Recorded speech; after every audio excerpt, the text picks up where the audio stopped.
میں مبلغ بنوں سنتوں کا، خوب چرچا کروں سنتوں کا، ہو کرم بہر خاک مدینہ۔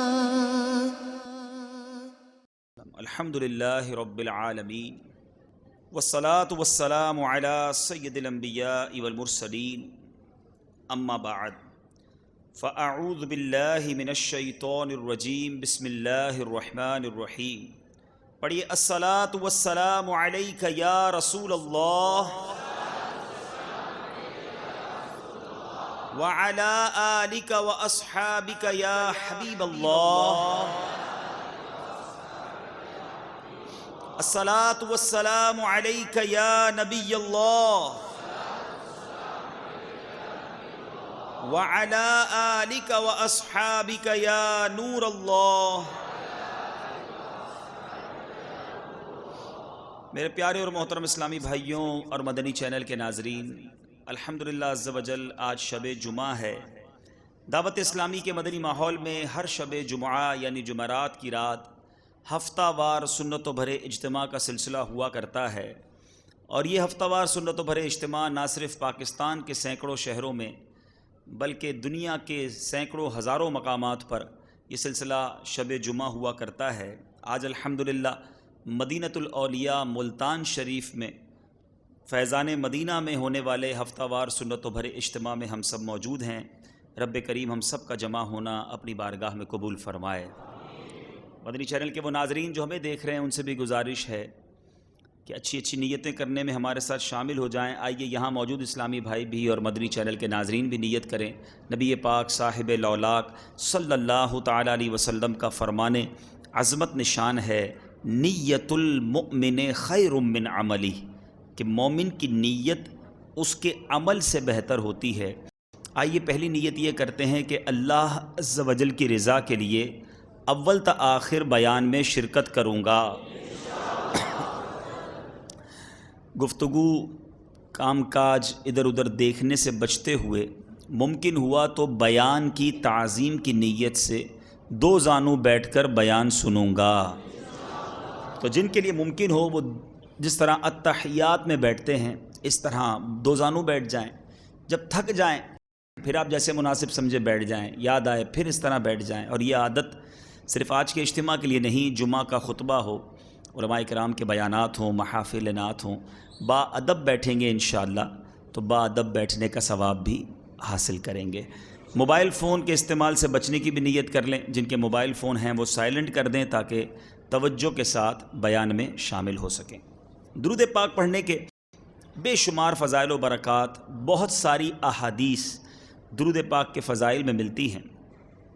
رسول اکرم نور مجسم شاہ بنی آدم صلی اللہ تعالیٰ علیہ وسلم کا فرمان عالی شان ہے، مجھ پر درود پڑھنا قیامت کے دن پل صراط کی تاریکی کے وقت نور ہوگا۔ جسے یہ پسند ہو کہ اسے قیامت کے دن یہ نور اور اجر و ثواب پورا پورا ملے تو اسے چاہیے کہ مجھ پر بکثرت درود بھیجے۔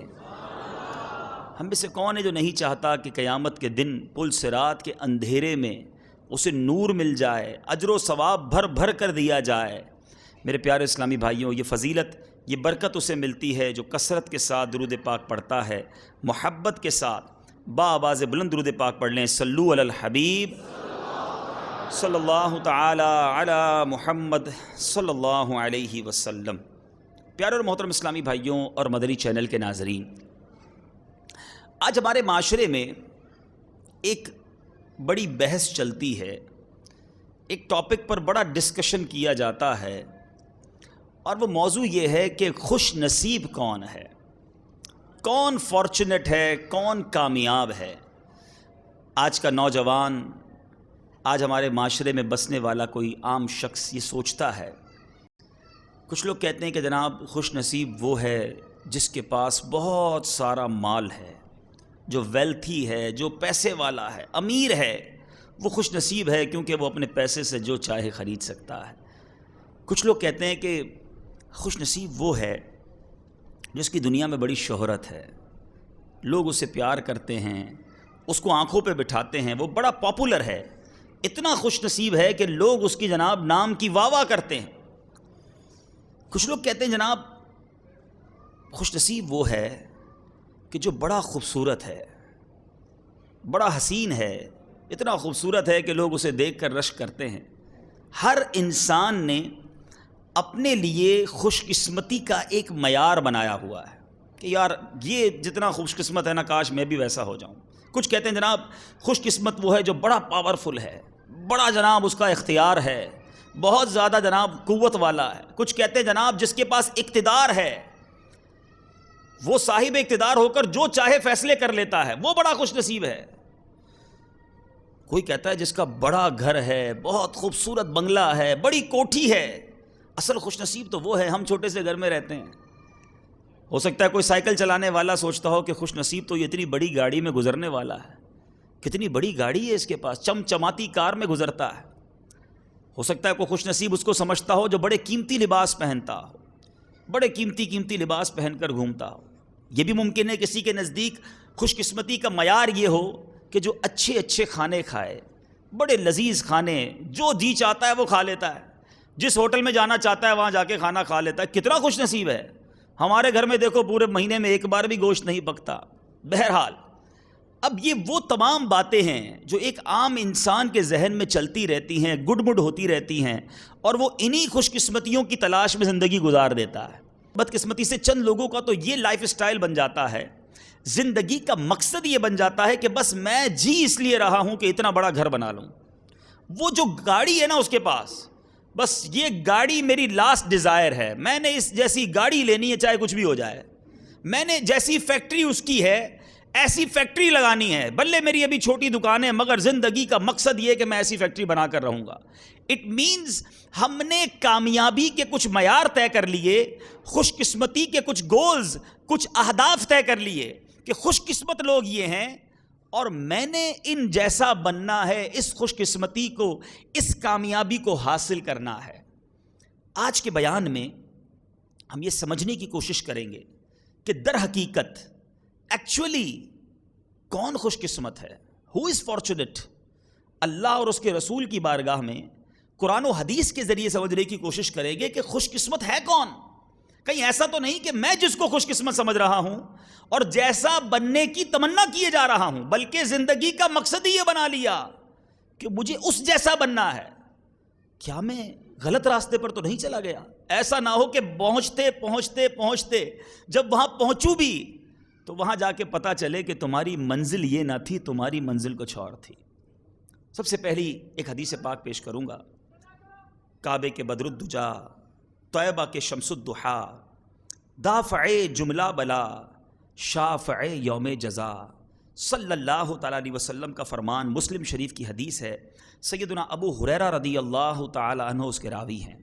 نبی پاک علیہ الصلوۃ والسلام نے 7 خوش نصیبوں کی، 7 قسم کے وہ فارچونیٹ، وہ خوش قسمت لوگ جن کی فہرست بیان کی، اور وہ 7 کون ہیں؟ میرے آقا علیہ الصلوۃ والسلام فرماتے ہیں اللہ عز و جل 7 اشخاص کو اپنے عرش کے سائے میں جگہ عطا فرمائے گا جس دن اللہ عز و جل کے عرش کے سائے کے سوا کوئی سایہ نہ ہوگا۔ ذرا سوچیں، قیامت کا دن، زمین تانبے کی، سورج 1.25 میل پر، العطش، ہائے پیاس کی صدائیں بلند ہو رہی ہوں گی، گھبراہٹ کا عالم طاری ہوگا، سارا جہان، ساری دنیا ننگے پیر تڑپ رہی ہوگی، مگر 7 کیٹیگری کے لوگ وہ ہوں گے، 7 قسم کے لوگ وہ ہوں گے یعنی اس دن اللہ کے عرش کا سایہ ملے گا جس دن کوئی اور سایہ نہ ہوگا، اللہ کے عرش کے سائے کے سوا کوئی سایہ نہ ہوگا۔ اب وہ کون 7 خوش قسمت ہیں؟ آئیے یہ چیک کرنا ہے آج کہ کیا ان 7 قسم کے لوگوں میں شامل ہوں یا نہیں۔ یہاں بزنس مین بیٹھے ہیں یا انٹلیکچوئلز بیٹھے ہیں، طلباء بیٹھے ہیں، مبلغین بیٹھے ہیں، ناظرین میں نہ جانے کون کون سن رہے ہوں گے، سب غور کریں کہ یہ وہ فہرست ہے، یہ وہ 7 قسم کے لوگ ہیں جو قیامت کے دن رب کے عرش کا سایہ پائیں گے۔ کیا میں ان 7 قسم کے لوگوں میں شامل ہوں یا نہیں؟ پہلا، میرے آقا فرماتے ہیں عادل حکمران، وہ حکمران جو عدل و انصاف سے کام لیتا ہے. ہو سکتا ہے کہ یہاں مدنی چینل کے ناظرین میں سے کوئی ایسے لوگ جو حاکم ہوں، حکمران ہوں، ان کے ہاتھ میں اقتدار ہو، وہ سن رہے ہوں. اگر حکمرانی ملی ہے اور عدل نہیں ہے، انصاف نہیں ہے، جسٹس نہیں ہے، ظلم کیا جا رہا ہے، تو اسے اللہ کے عرش کا سایہ نہیں ملنا. عدل و انصاف کرنے والے حکمران کو سایہ ملے گا. دوسرا شخص نبی پاک علیہ الصلوۃ والسلام نے فرمایا وہ نوجوان جس کی جوانی عبادت الہی میں گزری. اے نوجوانوں، گاڑی ایسی ہونی چاہیے، کپڑے ویسے ہونے چاہیے، پرفیوم ویسا ہونا چاہیے. وہ جو ہیوی بائک ہے، ارے مزہ لائف کا اس بائک کو ڈرائیو کرنے میں ہے. ارے زندگی گزارنے کا مزہ لندن اور پیرس میں ہے. آج کا نوجوان خواب کیا دیکھ رہا ہے کہ میں دنیا کی یہ تمام رنگینیاں، یہ گولز، یہ اچیومنٹس حاصل کر لوں. حالانکہ میرے آقا فرماتے ہیں اللہ کے عرش کا سایہ اسے ملے گا کہ جس نوجوان کی جوانی عبادت میں گزری ہوگی. اللہ سلامت رکھے ہمارے امیر اہل سنت کو، سلامت رکھے دعوت اسلامی کے مدنی ماحول کو. دیکھ لے دنیا کہ آج کروڑوں لوگ دعوت اسلامی سے وابستہ ہیں، اور اس میں میجورٹی، اس میں اکثریت جو ہے وہ نوجوانوں کی ہے جن کی جوانی اللہ کی عبادت میں گزر رہی ہے. اور یہ ان نوجوانوں کے لیے پیغام ہے. ارے کیا ان بچوں پر شیطان حملہ نہیں کرتا؟ کیا یہ سر پر امامہ پہننے والے نوجوانوں کو شیطان نہیں ورگلاتا کہ تو بھی انگریزی بال بنا؟ یہ داڑھی رکھنے والے نوجوان کو کیا شیطان نہیں کہتا کہ داڑھی مڈا کر تو بھی جناب اپنے چہرے کو چمچماتا کر لے؟ کیا نماز کی طرف فجر میں بڑھتے ہوئے اس نوجوان کو شیطان نہیں کہتا کہ تو بھی سو جا، رات بعد میں قضا کر لینا؟ اس نوجوان کو بھی شیطان کہتا ہے فلمیں دیکھ لے. اس نوجوان کو بھی شیطان کہتا ہے یہ بے پردہ عورت جا رہی ہے، آنکھ اٹھا دیکھ لے. مگر اس نوجوان کو الحمدللہ دعوت اسلامی کا مدنی ماحول میسر آ گیا. آنکھ اٹھانے کا جی اس کا بھی چاہتا ہے، مگر یہ نظریں جھکا لیتا ہے کہ میرے آقا شرم و حیا سے نگاہیں نیچی رکھا کرتے. انگریزی بال بنانے کا جی اس کا بھی چاہتا ہے، مگر اسے یاد آ جاتا ہے کہ نبی پاک کی مبارک زلفیں ہوا کرتی تھی، یہ زلفیں بناتا ہے. جب یہ فیشنیبل نوجوانوں کو دیکھتا ہے تو کبھی کبھی یہ بھی پسلتا ہوگا کہ میں بھی ذرا برانڈڈ کپڑے پہنوں، میں بھی انگریزی فیشن کو اپناؤں. مگر اسے یاد آ جاتا ہے کہ نہیں، میں نبی کا غلام ہوں، انگریزوں کا نہیں. میرے آقا کی سنت کا لباس یہ ہے، وہ یہ لباس سجا لیتا ہے. یہ ان نوجوانوں کے لیے میسج ہے، اٹ از پاسبل. یہ ممکن ہے اگر آپ اپنی جوانی کو عبادت میں گزارنا چاہتے ہیں. آئیے دعوت اسلامی کے مدنی ماحول میں. یہ ماحول الحمدللہ اتنا پیارا ماحول ہے جس میں آ کر عبادت کرنا آسان ہو جاتا ہے، سنتوں پر عمل کرنا آسان ہو جاتا ہے. بہرحال مبارک ہو ان نوجوانوں کو جن کی جوانی عبادت میں گزر رہی ہے اور وہ گناہوں سے بچ کر زندگی گزار رہے ہیں. اور اگر ایسے نوجوان مجھے سن رہے ہیں جو گناہوں میں مبتلا ہیں، جو نماز قضا کرنے میں مبتلا ہیں، جو بے حیائی کے کاموں میں مبتلا ہیں، آؤ آج سچی توبہ کر لو، آج صبر کر لو. ارے یہ جوانی، یہ زندگی کچھ دنوں میں گزر جانی ہے، مگر انعام یہ ملنا ہے کہ قیامت کے دن اللہ کے عرش کا سایہ نصیب ہوگا.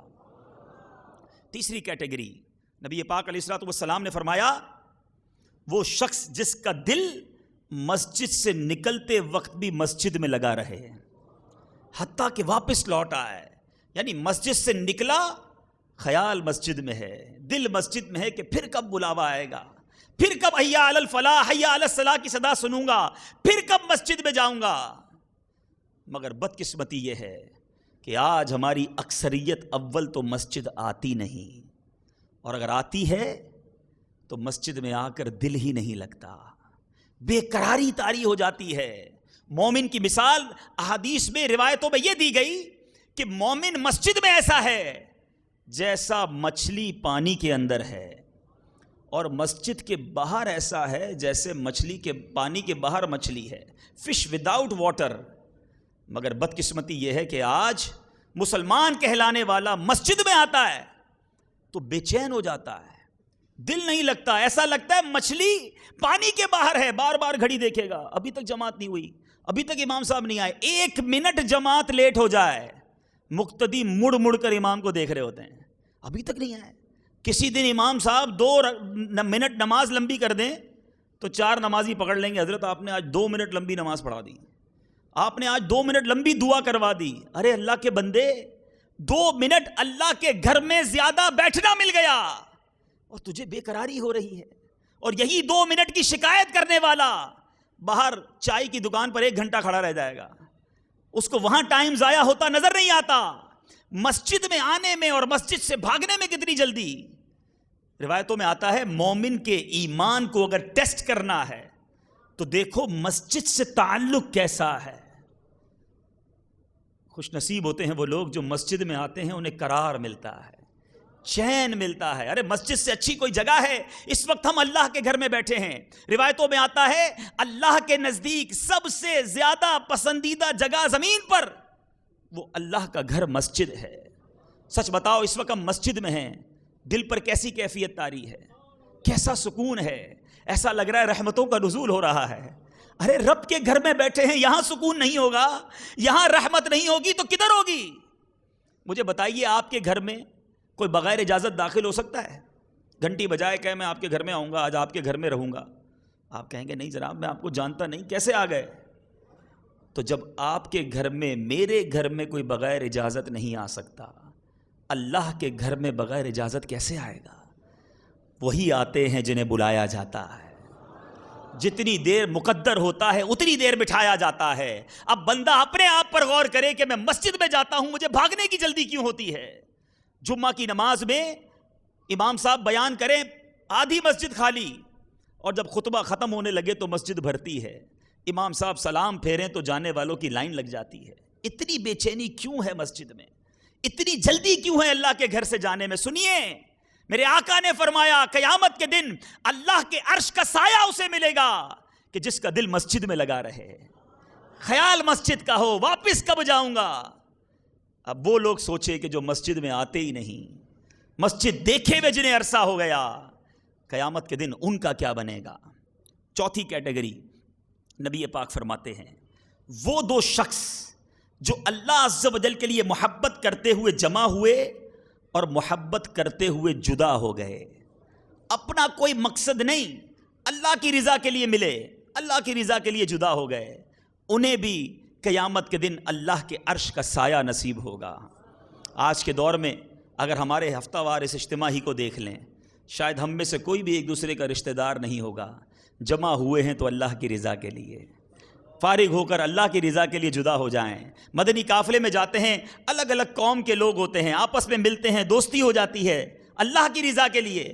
قافلہ ختم ہوتا ہے, اللہ کی رضا کے لیے جدا ہو جاتے ہیں. یہ وہ خالص دوستی ہے جو اللہ کی رضا کے لیے ہوتی ہے. تو گویا اس وصف پر عمل کرنے کے لیے بھی دعوت اسلامی کا ماحول آپ کو یہ موقع فراہم کرتا ہے.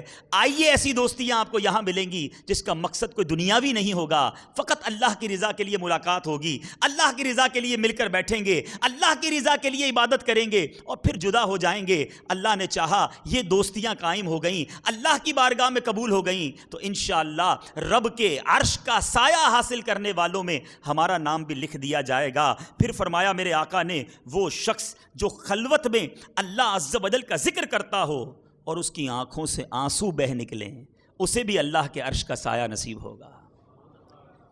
اب عموماً اجتماعات میں تو روتے ہیں, محفل میں بھی آنسو بہ نکلتے ہیں, سب کے سامنے جب سارے رو رہے ہوتے ہیں ہم بھی کچھ آنسو بہا لیتے ہیں. لیکن کیا کبھی اکیلے میں جب کوئی دیکھنے والا نہ ہو, میں ہوں اور میرا رب ہو, خلوت ہو, اللہ کی یاد ہو, اس کی بارگاہ میں پیش ہونے کا خوف ہو, اور اکیلے میں میرے آنسو بہ نکلیں, اپنے رب سے میری التجائیں ہوں, اپنے رب سے اپنے دل کی بات کروں اور پھر میرے آنسو بہ نکلیں, تو فرمایا خلوت میں اللہ کی یاد میں جس کے آنسو بہتے ہیں قیامت کے دن اسے بھی اللہ کے عرش کا سایہ ملے گا. اللہ تعالی ہمیں اپنے خوف میں, اپنی یاد میں, اپنے عشق میں رونے والی آنکھیں عطا فرمائے. پھر فرمایا وہ شخص جسے کوئی مال و جمال والی عورت گناہ کے لیے بلائے اور وہ کہے کہ میں اللہ سے ڈرتا ہوں. کسی کو عورت گناہ کے لیے بلائے.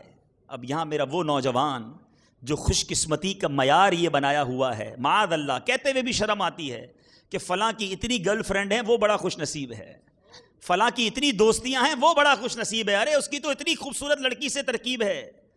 تف ہے اس نوجوان پر جو اسے خوش قسمتی کا معیار سمجھتا ہے. اللہ کے عرش کا سایہ اسے ملے گا کہ اس کو گناہ کے لیے عورت بلائے اور وہ کہے کہ میں اللہ سے ڈرتا ہوں. مگر آج کا نوجوان تو گناہ کرنے کے نت نئے طریقے ڈھونڈتا ہے، ان مقامات کی تلاش کرتا ہے جہاں جا کے گناہ کیا جائے۔ خدا را باز آ جائیے، توبہ کر لیجئے، یہ دنیا بہت تھوڑی ہے، شیطان چاہتا ہے ہم حرام کام کر لیں، مگر صبر کر لیجئے، رب عز و جل نے جنتیوں کے لیے حوریں تیار کر رکھی ہیں۔ یا تو ان بے حیا عورتوں کے پیچھے چکر لگا کر اپنی جوانی کو برباد کر لو، اپنے رب کو ناراض کر لو، یا کچھ صبر کر لو، انشاءاللہ جنت میں جنتیوں کے لیے رب نے حوریں تیار کر رکھی ہیں۔ ساتواں وہ شخص جس کے بارے میں میرے آقا نے فرمایا کہ وہ جو اس طرح چھپا کر صدقہ کرے کہ دائیں ہاتھ سے صدقہ کیا ہو تو بائیں ہاتھ کو پتہ نہ چلے، اللہ کی راہ میں ایسا صدقہ کرے، اس طرح خیرات کرے کہ وہی جانتا ہو اور کوئی نہ جانے، مگر وہ اخلاص کہاں سے لائیں؟ ہم تو جناب تھوڑا سا چندہ دیں تو خواہش ہوتی ہے امام صاحب اعلان کر دیں، نام لے لیں کہ فلاں حاجی صاحب نے پنکھے لگا دیے ہیں، فلاں نے جناب قالین بچھا دیا ہے مسجد میں، خصوصی دعا کیجئے فلاں حاجی صاحب نے وضو خانہ بنوا دیا ہے۔ اپنے دل سے پوچھو یہ اعلان کیوں کروا رہے ہیں آپ؟ تاکہ نمازیوں کو پتہ چلے کہ میں نے یہ صدقہ کیا ہے۔ ارے اللہ جانتا ہے یہ کافی نہیں، صدقہ صلہ تو اس سے ملنا ہے نا، اجر تو اس سے لینا ہے، اور اس کا کیا ثواب ہے کہ دائیں ہاتھ سے صدقہ کرے، اس کے بائیں ہاتھ کو پتہ نہ ہو۔ ایسے شخص کے بارے میں آیا کہ اسے قیامت کے دن اللہ کے عرش کا سایہ نصیب ہوگا۔ میں نے 7 قسم کے فارچونیٹ خوش قسمت لوگوں کی لسٹ بیان کی ہے۔ اے میرے پیارے اسلامی بھائیوں، سوچنا یہ ہے کہ کیا ان خوش قسمتوں میں ہم شامل ہیں کہ نہیں؟ آئیے قرآن مجید فرقان حمید کی وہ سورہ جو ہم روزانہ پڑھتے ہیں، کئی بار ماشاءاللہ کئی لوگ پڑھتے ہیں، جو بھی نماز پڑھتا ہے اس سورت کو پڑھتا ہے، ہمیں ایک یہ سورت کیا یاد دلاتی ہے؟ اہدنا الصراط المستقیم، سورہ فاتحہ کی آیت ہے نا، کیا اس کا ترجمہ ہے؟ ہم کو سیدھے راستے چلا۔ کون سا راستہ؟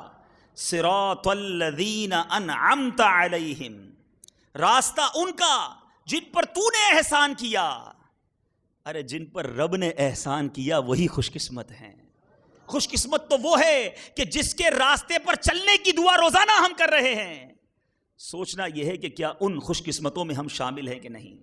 آج ہم کسی بڑے مکان، بڑے دکان، بڑے پیسے والے، بڑی گاڑی والے، بڑے اسٹیٹس والے کو دیکھ کر بجھ سے جاتے ہیں، سوچتے یہ آگے بڑھ گیا میں پیچھے رہ گیا۔ آؤ میں آپ کو بتاتا ہوں ہمارے صحابہ کرام علیہم رضوان کی کیسی پیاری سوچ ہوتی۔ وہ بھی رشک کرتے، حسد تو بری چیز ہے، رشک جائز ہے۔ حسد یہ ہے کہ میں یہ سوچوں کہ جو نعمت میرے بھائی کے پاس ہے اس سے چھن جائے اور مجھے مل جائے، یا اس سے چھن جائے، برباد ہو جائے، یہ گناہ کبیرہ ہے۔ لیکن رشک کیا ہے؟ یا اللہ اس کو دیا ہے مجھے بھی عطا فرما دے، ٹھیک ہے، رشک جائز ہے۔ لیکن ہمارے اسلاف رشک کن کاموں میں کرتے؟ صحابہ کرام علیہم رضوان اور نبی پاک علیہ الصلوۃ والسلام کی ایک بڑی خوبصورت محفل سجی ہوئی ہے۔ مسلم شریف کی حدیث ہے، سیدنا ابو ہریرہ رضی اللہ تعالیٰ عنہ راوی ہیں، میرے آقا علیہ الصلوۃ والسلام کی خدمت میں صحابہ کرام حاضر ہوئے، اور وہ کون تھے؟ مہاجر فقراء صحابی، غریب، پیسے والے نہیں تھے۔ آ کر کیا کہتے ہیں؟ یا رسول اللہ، مالدار بڑے درجے اور دائمی نعمت لے گئے۔ یا رسول اللہ صلی اللہ علیہ وسلم، مالدار صحابہ تو آگے نکل گئے، ہم پیچھے رہ گئے۔ اب ہو سکتا ہے کوئی سوچے کہ دیکھا صحابہ کرام بھی پیسہ چاہتے تھے، وہ بھی گھر چاہتے تھے، گاڑی چاہتے تھے، خوشبو چاہتے تھے، پیسہ ہوتا تو دنیا کی عیش کرتے۔ دیکھو ہمارے صحابہ کی سوچ کیسی، کہتے مالدار صحابہ دائمی نعمت لے گئے۔ میرے آقا نے فرمایا وہ کیسے؟ عرض کیا یا رسول اللہ صلی اللہ علیہ وسلم، جیسے ہم نمازیں پڑھتے ہیں وہ بھی نمازیں پڑھتے ہیں، ہم روزے رکھتے ہیں وہ بھی روزے رکھ لیتے ہیں، مگر وہ خیرات دیتے ہیں ہم خیرات نہیں دے سکتے۔ وہ پیسے والے ہیں نا، وہ اللہ کی راہ میں خرچ کرتے ہیں۔ رشک کس لیے کیا؟ گھر کے لیے نہیں، سواری کے لیے نہیں۔ یا رسول اللہ یہ مالدار صحابہ خیرات کرتے ہیں، ہم پیچھے رہ جاتے ہیں۔ لک ایٹ ان کا کیسا مائنڈ سیٹ تھا۔ اب میرے آقا مدینے والے مصطفیٰ صلی اللہ تعالی علیہ وسلم نے کیا فرمایا؟ فرماتے صحابہ کہتے ہیں یا رسول اللہ یہ غلام آزاد کرتے ہیں، ہم غلام آزاد نہیں کر سکتے۔ تو میرے آقا نے فرمایا، آقا تو غریبوں کے بھی آقا ہیں، سب کی دل جوئی فرماتے ہیں، سب کو سینے لگاتے ہیں۔ میرے آقا نے فرمایا اچھا ایسا کرو، کیا میں تمہیں وہ چیز نہ سکھاؤں جس سے تم آگے والوں کو پکڑ لو اور پیچھے والوں سے آگے بڑھ جاؤ؟ اور کوئی بھی تم سے کوئی افضل نہ ہو سوائے اس کے جو تمہارے جیسا عمل کر لے. جو بھی تم سے آگے ہیں تم ان کے برابر ہو جاؤ گے. صحابہ بڑے خوش. پیارے آقا نے پیسے نہیں دیے, نہ ان کو پیسے ملے, ان کو نیکیاں چاہیے تھیں. جب آقا علیہ الصلوۃ والسلام نے فرمایا ایسا نسخہ دے رہا ہوں کہ آگے والوں کے برابر ہو جاؤ گے اور کوئی بھی تم سے آگے نہیں نکل سکے گا سوائے اس کے جو تمہارے جیسا عمل کرے, صحابہ سارے خوش ہو گئے. یا رسول اللہ ضرور ارشاد فرمائیے. نبی پاک نے فرمایا ہر نماز کے بعد 33 بار تسبیح, 33 بار تکبیر اور حمد کرو, یعنی سبحان اللہ, الحمدللہ, اللہ اکبر کہو تو انشاءاللہ, یعنی پیارے اس کا مفہوم یہ ہے کہ تم اپنے سے آگے والوں کے برابر پہنچ جاؤ گے. صحابہ کو جیسے خزانہ مل گیا, واپس چلے گئے. تھوڑی دیر بعد وہ فقراء مہاجر صحابہ پھر آ گئے. ذرا سوچیے کیسی پیاری محفل تھی, کیسا پیارا انٹریکشن ہے, کیسی پیاری ڈسکشن ہے, یہ گفتگو کتنی خوبصورت ہے. وہ صحابہ واپس آئے کہ یا رسول اللہ صلی اللہ تعالی وسلم, آپ نے ابھی جو ہمیں عمل بتایا یہ عمل ہمارے مالدار صحابہ نے بھی سن لیا ہے, وہ انہوں نے سن لیا, وہ بھی یہ عمل کر لیں گے, یہ تو پھر ہمارے آگے بڑھ گئے. نبی پاک علیہ الصلوۃ والسلام نے فرمایا ذالک فضل اللہ یؤتیہ من یشاء, یعنی یہ اللہ کا فضل ہے جسے چاہے دے. یعنی اب اللہ نے انہیں یہ موقع دے دیا تو بے شک وہ بھی یہ عمل کریں, لیکن بتانا یہ مقصود ہے کہ صحابہ اکرام علیہم رضوان کس چیز میں مقابلہ کرتے, کس چیز کے لیے کوشش کرتے, تڑپتے, رشک آتا, تمنا کرتے تو اسی بات کی تمنا کرتے کہ اللہ کے ہم بھی قریب ہو جائیں, مزید آگے بڑھ جائیں. ہم یہ تو دیکھتے ہیں کہ میرے برابر میں کوٹھی بن رہی ہے, میری کوٹھی کب بنے گی. ارے یہ کیوں نہیں دیکھتے میرے ایک پڑوسی 5 وقت با جماعت نمازی ہے, میں کب بنوں گا. میری دکان پر کام کرنے والا نوجوان تہجد پڑھتا ہے, میں اس پر رشک کیوں نہیں کرتا کہ وہ جنت کی طرف بڑھتا جا رہا ہے, میں کب تہجد پڑھنے والا بن جاؤں گا. میں جب دعوت اسلامی والوں کو 12 ماہ کے مدنی قافلے میں سفر کرتے دیکھتا ہوں, میری آنکھیں اس وقت کیوں نہیں بہتی کہ اس نوجوان نے اپنی زندگی کے 12 ماہ راہ خدا میں سفر کے لیے دے دیے, میں رہ گیا. میں امریکہ جانے والے کو دیکھ کر کیوں تڑپتا ہوں, میں کیوں نہیں انہیں دیکھ کر تڑپتا. ہم نے اپنا مائنڈ سیٹ, ہم نے اپنے گولز, ہم نے اپنے اہداف الگ طے کر لیے. ہم سمجھتے ہیں یہ دنیاوی ترقی والے ہی خوش نصیب ہیں, یہ دنیا میں آگے بڑھ جانے والے خوش نصیب ہیں. نہیں نہیں, آئیے میں آپ کو کلام پاک سناتا ہوں. اللہ کا مبارک کلام ہمیں کیا بتاتا ہے. سنیے سنیے خوش نصیب کون ہیں. قرآن کہتا ہے سورہ نبا 30واں پارہ آیت نمبر 31 میں ارشاد ہوتا ہے بے شک ڈر والوں کو کامیابی کی جگہ ہے, باغ ہیں اور انگور اور اٹھتے جوبن والیاں ایک عمر کی اور چھلکتا جام. اے شراب پینے والو, اے یہاں نشہ کرنے والو, توبہ کر لو, میرے رب نے جنت میں شراب طہور تیار کر رکھی ہے. قرآن کہتا ہے وَكَأْسًا دِهَاقًا لَا يَسْمَعُونَ فِيهَا لَغْوًا وَلَا كِذَّابًا. وہ کیسی شراب جس میں نہ کوئی بیہودہ بات سنے, نہ جھٹلانا. صلہ تمہارے رب کی طرف سے نہایت کافی عطا. سنیے سنیے قرآن مجید فرقان حمید میں سورہ انفطار میں اللہ تبارک و تعالیٰ ان خوش نصیبوں کا تذکرہ کرتا ہے اور ساتھ ساتھ ان بد نصیبوں کا تذکرہ کرتا ہے. آج طے کیجئے کہ میں خوش نصیبوں میں ہوں یا خدا نہ خواستہ میں بد نصیبوں کی طرف جا رہا ہوں. قرآن کہتا ہے ان الابرار لفی نعیم, بے شک نیکوکار ضرور چین میں ہیں, ابرار چین میں ہیں. وَإِنَّ الْفُجَّارَ لَفِي جَحِيمٍ, اور بے شک بدکار ضرور دوزخ میں ہیں. یصلونها یوم الدین, انصاف کے دن اس میں جائیں گے. اے میرے پیارے اور محترم اسلامی بھائیوں, اللہ تبارک و تعالیٰ سورہ انفطار کی آخری آیتوں میں ہمیں یاد دلا رہا ہے. سنو, آج بندہ کہتا ہے بڑا کروفر ہے, I have a power, I have a decision in my hand. ارے میں جو کہتا ہوں وہ ہوتا ہے. لوگ کہتے ہیں جو میں نے کہہ دیا وہ ہوگا, اب میری بات مانی جائے گی. وہ کروفر کرنے والے, وہ تکبر کرنے والے سنیں قیامت کے دن کیا ہوگا. قرآن کہتا ہے وما ادراک ما یوم الدین, اور تو کیا جانے کیسا انصاف کا دن. ثم ما ادراک ما یوم الدین, پھر تو کیا جانے کیسا انصاف کا دن. یوم لا تملک نفس لنفس شیئا. اے کروفر رکھنے والو سنو, قرآن کہتا ہے جس دن کوئی جان کسی جان کا کچھ اختیار نہ رکھے گی. والامر یومئذ للہ، حکم ہوگا، آرڈر ہوگا، بات چلے گی، والامر یومئذ للہ، کس کی؟ اور سارا حکم اس دن اللہ کا ہے، اس وقت رب کا حکم ہوگا، ہماری کچھ نہیں چلے گی۔ اس دن کی تیاری کیا ہے؟ ارے خوش نصیب تو وہ ہے جس سے رب اس دن راضی ہوگا۔ آج بینک بیلنس بڑھ جانا خوش نصیبی نہیں، خوش نصیب وہ ہے، میرے پیارے اسلامی بھائیوں، قرآن کہتا ہے کہ کچھ خوش نصیب وہ ہوں گے کہ قیامت کے دن، کچھ لوگ کہتے ہیں نا اس کا بینک بیلنس بڑا بڑھ گیا، اس کے اکاؤنٹ میں بڑے پیسے ہیں۔ آئیے پیارے اسلامی بھائیوں، خوش نصیب کون ہے؟ سورہ قاریہ میں قرآن کہتا ہے اس دن ایک اکاؤنٹ ہوگا، ایک وزن ہوگا، کچھ تولا جائے گا۔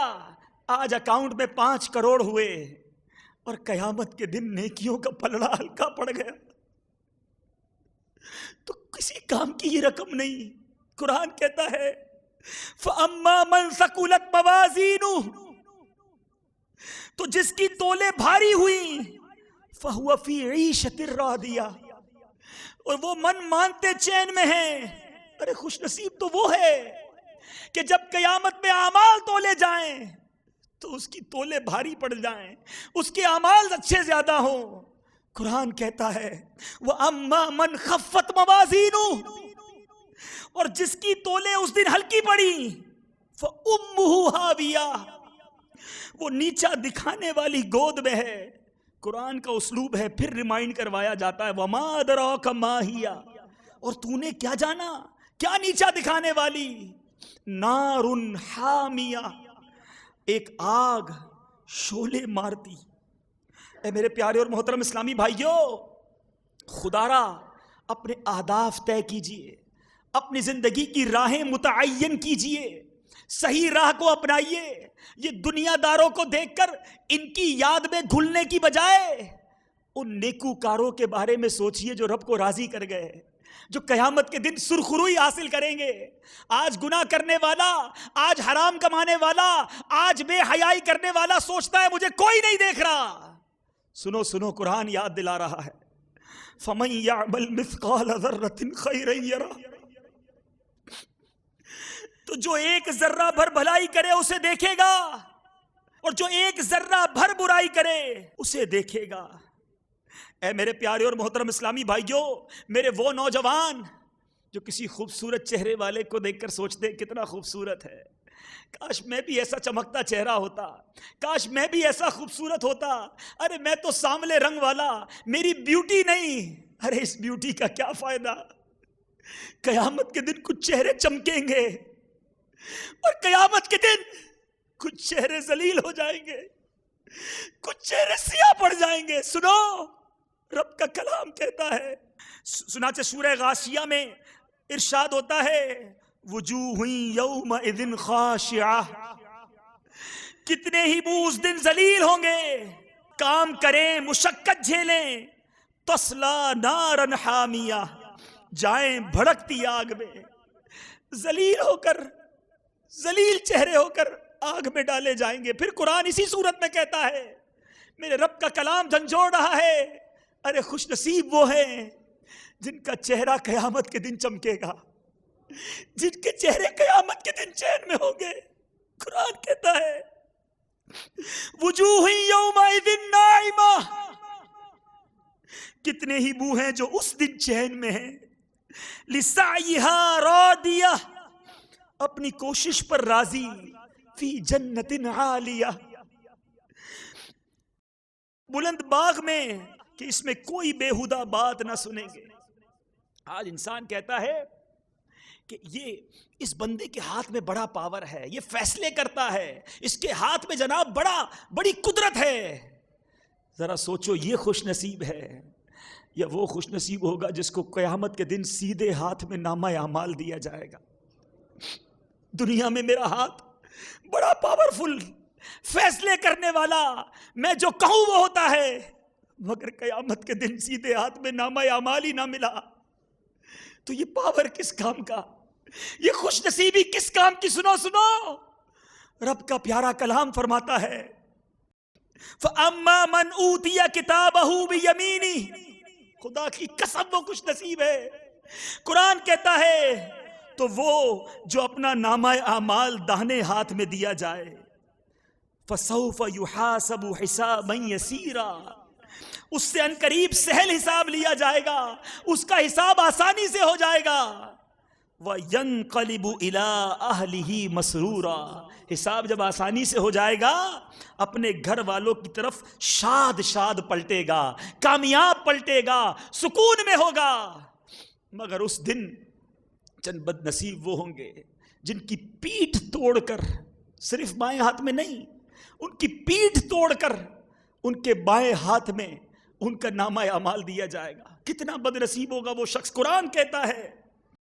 اور وہ جس کا نامہ اعمال اس کی پیٹھ کے پیچھے دیا جائے، فَسَوْفَ يَدْعُو ثُبُورًا، وہ عنقریب موت مانگے گا کہ مر جاؤں، مگر پھر موت نہیں آنی. وَيَصْلَىٰ سَعِيرًا، اور بھڑکتی آگ میں جائے گا. طے کرو میرے پیارے اسلامی بھائیوں کہ کون خوش نصیب ہے. میں کن چکروں میں پڑ گیا، میں دنیا کمانے کے پیچھے پڑ گیا، میں دنیا بنانے کے پیچھے پڑ گیا، آخرت بھول گیا. ارے خوش نصیب وہ ہے جس کی قبر جنت کا باغ ہوگی. یاد رکھیے احادیث میں یہ مفہوم ملتا ہے کہ قبر فقط دو طرح کی ہوتی ہے، کوئی تیسرا آپشن نہیں. میرے آقا فرماتے قبر یا تو جنت کے باغوں میں سے ایک باغ ہوگی، یا قبر دوزخ کے گھڑوں میں سے ایک گھڑا. ذرا سوچئے، میں قبر میں جاؤں گا، کیا ایسے اعمال ہیں کہ میری قبر جنت کا باغ بنے گی؟ یہ زندگی برائیوں میں گزر رہی ہے، گھر بہت اچھا ڈیکوریٹڈ، آرام دہ، super bath room, drawing room, اور جب قبر میں گیا تو قبر جہنم کا گھڑا. سچ بتاؤ وہ گھر اچھا، گھر کسی کام کا نہیں. بے شک میرا گھر چھوٹا ہو، نہیں آتی ہوا، میں غریب ہوں، مگر مجھ سے میرا رب اگر راضی ہو جائے، اس گھر میں تو 50-60 سال جیوں گا نا، 70 سال جی لوں گا. اس قبر میں سینکڑوں سال رہنا ہے. اگر میری وہ قبر تا حد نگاہ وسیع ہو گئی، اس میں جنت کی کھڑکی کھول دی گئی، اس کفن کو جنتی کفن سے بدل دیا گیا، وہ قبر نور مصطفیٰ سے جگمگا دی گئی، تو پھر میں خوش نصیب ہوں. سوچو میرے پیارے اسلامی بھائیوں، آج یورپ جانے کے لیے، امریکہ جانے کے لیے نوجوان تڑپتے ہیں، زندگی داؤ پہ لگاتے ہیں. ارے امریکہ دیکھا تو کیا دیکھا، لندن دیکھا تو کیا دیکھا، خوش نصیب وہ ہے جس نے کعبہ دیکھا. ارے اللہ کے گھر کا دیدار کیا، خوش نصیب تو وہ ہے. مجھے تڑپنا چاہیے تو کعبے کو دیکھنے کے لیے تڑپنا چاہیے. خوش نصیب وہ ہے جس نے حج کیا، کہ حاجی سے وعدہ ہے کہ جو میدان عرفات میں احرام کی حالت میں حاضر ہو جائے اس کے پچھلے سارے گناہ معاف کر دیے جائیں گے. ارے تڑپنا ہے تو حج کے لیے تڑپو. خوش نصیب وہ ہے جو مزدلفہ کی رات حاضر ہوا، کہ حاجی سے مزدلفہ کی رات حقوق العباد معاف کرنے کا وعدہ ہے. ارے دنیا دیکھنے کے لیے تڑپوں، دنیا کے حسین نظارے دیکھنے والے کو خوش نصیب سمجھوں. ارے وہ بڑا خوش نصیب ہے، وہ یورپ ہو کر آ گیا، اس نے امریکہ دیکھ لیا. ارے خوش نصیب وہ ہے جس نے میرے نبی کا روضہ دیکھا ہے. کیوں؟ میرے آقا فرماتے ہیں من زار قبری وجبت لہو شفاعتی، جس نے میرے روضے کی زیارت کی اس پر میری شفاعت واجب ہو گئی. ایک غلام اپنے نبی کے در پر جانے کو نہ تڑپے تو کہاں جانے کو تڑپے؟ یہ کون سی لائن اپنا لی، یہ کون سے آداب طے کر لیے، یہ کدھر کی سوچ بن گئی؟ ارے ان خوش نصیبوں میں شامل ہونے کا ذہن بناؤ کہ جو واقعی خوش نصیب ہیں. میرے شیخ طریقت امیر اہل سنت لکھتے ہیں نا، وہاں ایک سانس مل جائے یہی ہے زیست کا حاصل، وہاں ایک سانس جائے یہی ہے زیست کا حاصل. حاصل وہ قسمت کا دھنی ہے جو گیا دم بھر قسمت کا دھنی تو وہ ہے جو مدینے پہنچ گیا. تو خدا را میرے پیارے اسلامی بھائیوں، میرے نوجوانوں، میرے ینگسٹرز جو مجھے یہاں سن رہے ہیں، جو مدنی چینل پر سن رہے ہیں، آؤ ان خوش نصیبوں جیسا بننے کی کوشش کرو جن سے رب راضی ہو جائے. خوش نصیب وہ ہے جس سے اس کا رب راضی ہو. خدا کی قسم خوش نصیب وہ ہے جس سے اس کے آقا راضی ہو. مجھ سے ساری دنیا راضی ہو، ساری دنیا عزت کرے، ساری دنیا سر پہ بٹھائے اور رب ہی ناراض ہو. کیا فائدہ ہے ایسی زندگی کا؟ اور مجھے کوئی نہ پوچھے، کوئی نہ سلام کرے، کوئی مجھے نہ بلائے، مگر میرا رب مجھ سے راضی ہو، میرے آقا مجھ سے خوش ہو. یہ کامیاب زندگی ہے. یاد رکھو، سب کو راضی کرنے کے چکر میں کہیں ہم اپنے رب کو ناراض تو نہیں کر رہے. فیملی کو خوش کرنے کے چکر میں رب تو ناراض نہیں ہو رہا. دوست کیا کہیں گے جناب؟ دوستوں کے ساتھ سب کرنا پڑتا ہے. دوست خوش ہو جائے، رب ناراض ہو رہا ہے، اس کی فکر کیوں نہیں کر رہے؟ یاد رکھو میرے پیارے اسلامی بھائیوں، ہمارے آقا خوش ہوں، ہمارا رب ہم سے خوش ہوں، یہی زندگی کا حاصل ہے. اور اسی بات کو امام اہل سنت نے اپنے ایک شعر میں بیان کر دیا، زندگی گزارنے کا طریقہ بیان کر دیا کہ سب کو راضی کرنے کے چکر میں نہ پڑو. سب کو راضی نہیں کر سکتے، رب کو راضی کر لو. اور رب کو راضی کرنا ہے تو مصطفیٰ کو راضی کر لو صلی اللہ علیہ وسلم. اعلیٰ حضرت لکھتے ہیں نا، انہیں جانا، انہیں مانا، نہ رکھا غیر سے کام. میں گدھا ہوں اپنے قریب کا، بس انہیں جانا، انہیں مانا، نہ رکھا غیر سے کام. للہ الحمد میں دنیا سے مسلمان گئے. یہی کامیابی ہے، یہی خوش نصیبی ہے کہ مرتے وقت کلمہ نصیب ہو جائے، آقا خوش ہو جائے، اپنے پیچھے پیچھے ہمیں جنت میں لے جائیں. اور یہی دعوت اسلامی کا مقصد ہے میرے پیارے اسلامی بھائیوں. اس مدنی ماحول میں ہمارا روڈ میپ بنا کے دیا جاتا ہے، ہمیں صحیح راہ بتائی جاتی ہے. مدنی انعامات کو پڑھیں تو پتہ چلتا ہے یہ مدنی انعامات اسی لیے تو دیے گئے کہ ہم نے کن خوش نصیبوں کے نقش قدم پر چلنا ہے، ہم نے کون سا راستہ اختیار کرنا ہے. آئیے جو یہاں موجود ہیں اسلامی بھائی وہ بھی نیت کریں، جو مدنی چینل کے ناظرین ہیں وہ بھی میرے ساتھ نیت کریں کہ آج کے بعد غلطیاں ہو گئیں، گناہ بھی ہو گئے، پتہ نہیں زندگی تو کسی اور مقصد کے لیے گزار رہا تھا، میں نے تو کچھ اور ٹارگٹ بنائے ہوئے تھے، آج پتہ چلا کہ میں تو کچھ اور ٹارگٹ بنانے چاہیے تھے، جس قبر میں رہنا ہے اس کا تو سوچا ہی نہیں. آج نیت کر لیں. شب جمعہ دعاؤں کی قبولیت کی رات ہوا کرتی ہے، نیت کریں آج کے بعد ہماری کوئی نماز قضا نہیں ہوگی، رمضان کے پورے روزے رکھیں گے، فلمیں ڈرامے نہیں دیکھیں گے، گانے باجے نہیں سنیں گے، نامحرم عورتوں سے دوستی نہیں کریں گے، بے حیائی کے اڈوں کی طرف نہیں جائیں گے، آقا کی سنتوں پر عمل کریں گے، حرام روزی نہیں کمائیں گے، دعوت اسلامی کے مدنی قافلوں میں سفر کریں گے. اللہ تعالی ہم سب کی نیتوں کو اپنی بارگاہ میں قبول فرمائے اور ہمیں نیتوں پر استقامت نصیب فرمائے. میں مبلغ بنوں سنتوں کا، خوب چرچا کروں سنتوں کا، ہو کرم بہر خاک مدینہ.